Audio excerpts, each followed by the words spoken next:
ഏ സഹോദരാ വമൻ അറൽ അൻ ദിക്രി ഫഇന്ന ലഹു മഈശതൻ ലൻകാ വഅദകൽകാമെന്ന സഹോദരാ നല്ല കച്ചവടമുണ്ടായിരുന്നല്ലോ, നല്ല സമ്പത്തുണ്ടായിരുന്നല്ലോ, സന്തോഷത്തോടെ ജീവിച്ചവനായിരുന്നല്ലോ. ഉസ്താദേ കച്ചവടം മുഴുവനും തകർന്നു പോയി, എല്ലാം പോയി ഉസ്താദ്, എല്ലാം പോയി ഉസ്താദ്.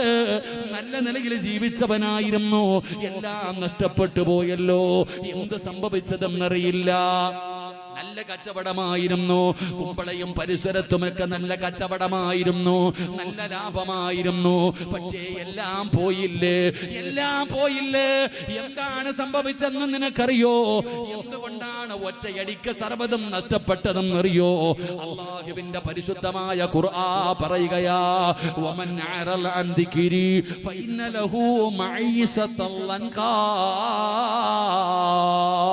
അല്ലാഹു നിന്റെ മഈശത്ത് തകർത്ത് കളഞ്ഞില്ലേ? നീ ഖുർആനിനെ പരിഗണിക്കാതെ നടന്നവനല്ലേ? ഖുർആനിന്റെ ആയത്ത് നിനക്ക് പുച്ഛമല്ലേ? നീയൊക്കെ കളിയാക്കിയില്ലേ? നീയൊക്കെ നിസാരമാക്കിയില്ലേ? അല്ലാഹു നിന്നെ തകർത്തതാ സഹോദരാ. നിന്റെ കച്ചവടം അല്ലാഹു തകർത്തല്ലോ. നിന്റെ സർവ